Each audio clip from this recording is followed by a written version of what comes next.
અમે પરિવર્તન લાવો ખેડૂત બચાવો યાત્રા અહીંયા પહોંચી છે।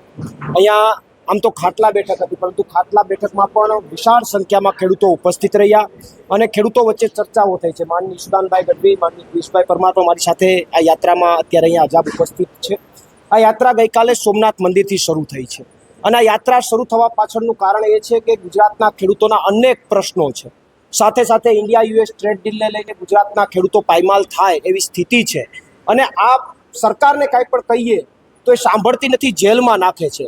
મને પણ 108 દિવસ જેલમાં નાખ્યા એનું કારણ એ હતું કે મેં કેશોદની જનતા માટે અવાજ ઉઠાવ્યો, ઘેડના મુદ્દે પદયાત્રા કરી, અહીંયા અંડરબ્રિજ મુદ્દે અવાજ ઉઠાવ્યો, એટલા માટે મને જેલમાં નાખી દીધો। ત્યારે આ સરકારને હવે કંઈ માગણી કરવાનો વિષય કે સમય રહ્યો નથી। ત્યારે પરિવર્તન લાવો અને ખેડૂતને બચાવો આ સ્લોગન સાથે એક યાત્રા લઈને નીકળ્યા છે।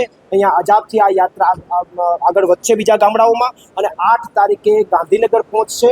ગાંધીનગર ખેડૂતો માટેની એક મહાસભાનું આયોજન થશે, જેમાં અરવિંદ કેજરીવાલજી પણ ઉપસ્થિત રહેશે અને ગુજરાતના ખેડૂતોના અવાજને બુલંદ કરવાનું અમે બધા સાથે મળીને કામ કરીશું।